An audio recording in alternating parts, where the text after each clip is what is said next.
Buenos días, buenas tardes y en especial, muy buenas noches. Mi nombre es Aurora y hoy te voy a contar 3 relatos cortos de terror. Escucha con atención y recuerda, no mires detrás de ti. El primer relato se llama El campanario maldito, de la Ciudad de México. Las historias y leyendas que existen sobre los conventos son innumerables. Ahora toca el relato de una que es muy impactante y porque nadie sabe en realidad lo que sucedió. Todo comenzó el día en que el padre del convento recibió visitas. Como ya se había corrido la noticia de que ahí espantaban, la mayoría de las habitaciones estaban deshabitadas. Sin embargo, el padre no estaba tan convencido de ello. Hacía tiempo alguien le comentó que en el campanario espantaban. Dicho suceso consistía en la aparición de un señor vestido de negro, pero él no lo creyó. Esa noche recibía personas muy importantes del ámbito religioso y era necesario alojarlos en las mejores habitaciones. Pero cuando llegaron las personas, notó que entre ellas había alguien a quien no esperaba, lo cual, por supuesto, no le importó. Al contrario, se sentía muy a gusto con su visita. Las horas pasaron entre plática y plática, por lo que se acercaba la hora de irse a dormir. Para entonces, el padre ya tenía resuelta la forma en que se quedarían.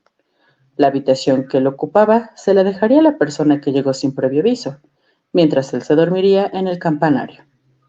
Así lo pensó y así lo hizo. Pronto llegó la hora en que se desearon que pasaran buenas noches y el padre se llevó su ropa de dormir al campanario, las cuales se componían solo de un par de cobijas. Las horas transcurrieron como de costumbre, lo que lo hacía pensar que todo lo antes dicho era simplemente supersticiones. No había nada que temerle. Esa noche el viento estaba soplando como de costumbre, solo que en cuanto dieron las 12, empezó a arreciar el aire. No pasaron más de 2 minutos cuando se dejó oír un grito aterrador. Todos los visitantes se levantaron de golpe pensando que algo le acontecía al padre. En vano fueron sus intenciones de subir al campanario, porque el padre ya estaba abajo. No le costó demasiado trabajo detenerlos. El padre, además de presentar un gesto de horror, los cabellos blancos, sus manos le temblaban y la voz apenas si le salía. «Padres, padres, no vayan arriba, no vayan arriba», decía con temor. Nadie alcanzaba a comprender lo que estaba pasando. El padre no decía más palabras, solo se exaltaba cuando alguien mencionaba que iría a inspeccionar. Cuando por fin lograron calmarlo, solamente dijo: «¡Cierren el campanario!». «¿Qué?», preguntaron todos. «¡Que cierren el campanario! No les diré qué fue lo que vi, pero quiero que cierren el campanario». Estas palabras fueron cumplidas como órdenes, pues nadie de los presentes, ante tal escena, se sintió capaz de contradecirlo. Muchos años después, el padre falleció, sin revelar qué fue lo que vio aquella noche en que sus cabellos se blanquearon.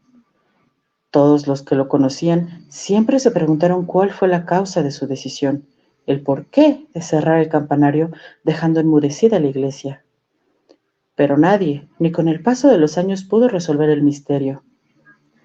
De todos era sabido que aquel padre era un hombre muy valiente, una persona que no se dejaba doblar por nada. Los años han pasado y el padre se llevó a la tumba el secreto. En cuanto al campanario, nadie lo ha vuelto a abrir por respeto a la decisión del padre, quien se encargó de que todos le prometieran que nunca más abrirían ese lugar.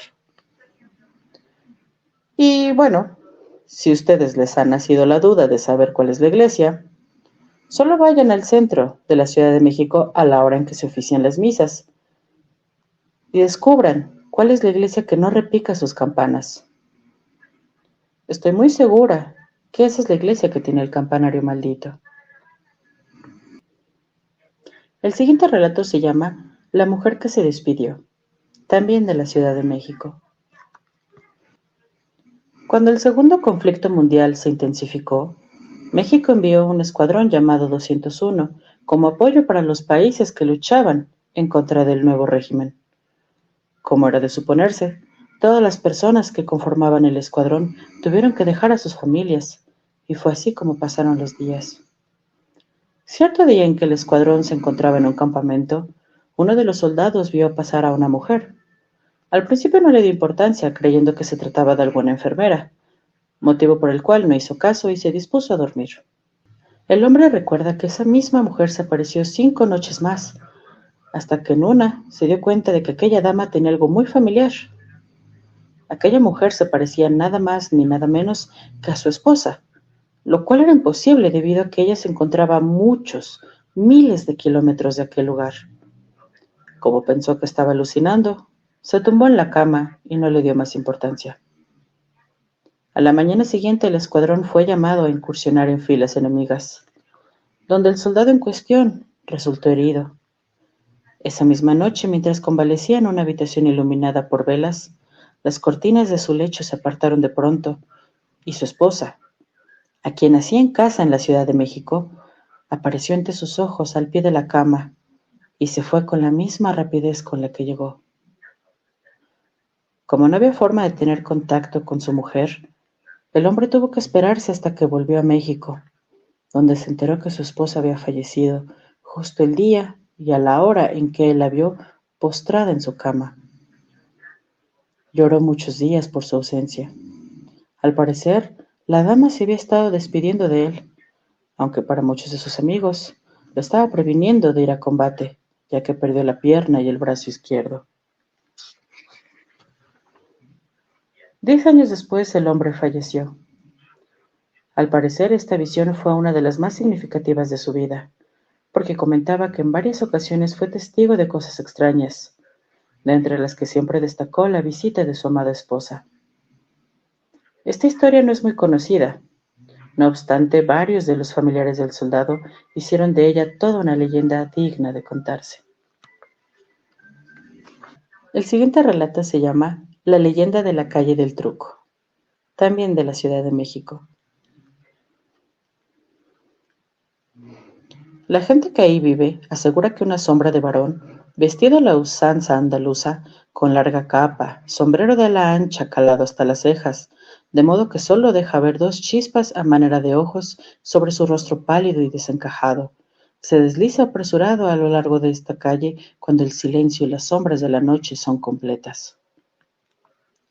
Es la sombra de don Ernesto, que sigiloso se detiene delante de una puerta y llama 3 veces.